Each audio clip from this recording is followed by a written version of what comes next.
தலைவர் திரு பழனிசாமி அவர்கள் இந்த பகுதிக்கு வந்தா மட்டும் தன்னை மேற்கு மண்டலத்துக்காரன்னு சொல்லிக்கிறார்.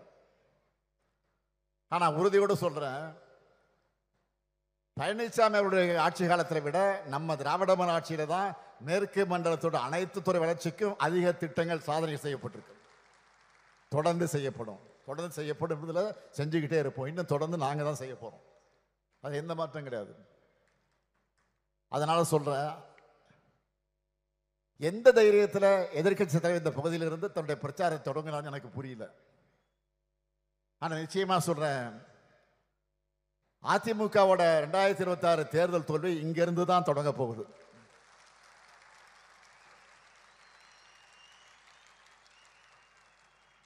ஏற்கனவே 2024 தேர்தல், உள்ளாட்சி தேர்தல், இடைத்தேர்தல்கள் இந்த மண்டலத்திலிருந்து தான் அவர் தோல்வியை பார்த்துட்டார். அதுதான் வர சட்டமன்ற தேர்தலையும் தொடர போகுது. ஊரா சுந்தரம் பஸ்ல போய், சுந்தரம் டிராவல்ஸ் பஸ்ல போய் பொய்களை கத்தி கத்தி உறக்க பேசினா தன்னுடைய அலங்கோல ஆட்சியை மக்கள் மறந்துட்டு இவர் பேசுறதெல்லாம் நம்புவாங்கன்னு நினைச்சுட்டு இருக்காரு. ஆனா அவர் ஆசையில மண் விழுற மாதிரி உங்களுடன் ஸ்டாலின், நலங்காக்கும் ஸ்டாலின், நம்ம அரசோட திட்டங்கள் மக்கள்கிட்ட பெரிய இட்டாயிடுச்சு. அந்த வைத்தறிச்சல்ல தான் திமுக அரசு மேலும் மேலும் ஸ்கோர் பண்ணிவிடக்கூடாது, மக்களுக்கு நன்மை நடந்துடக்கூடாதுன்னு மக்கள் நலத்திட்டங்களுக்கு தடை விதிக்க நீதிமன்றம் போனாரு. ஆனா நீதிமன்றம் என்ன சொன்னது?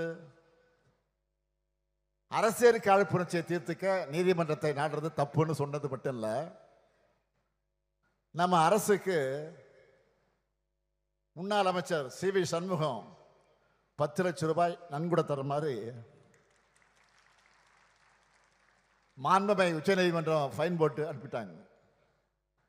இது உங்களுக்கு அவமானமா இல்லையா? அது மட்டும் இல்ல, பொருளாதார வளர்ச்சியில இந்தியாவில் பெஸ்ட் மாநிலம் தமிழ்நாடு தான்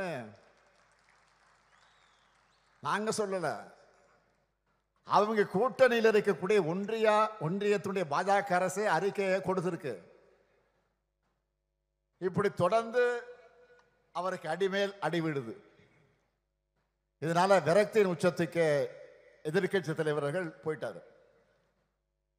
அதனாலதான் முதலமைச்சருங்கிற மக்கள் அளிச்ச பொறுப்புக்கு கூட மரியாதை தராம தரந்தாழ்ந்து என்ன ஒருமையில பேசிட்டு வர்றாரு. அதை பத்தியெல்லாம் நான் கவலைப்படல.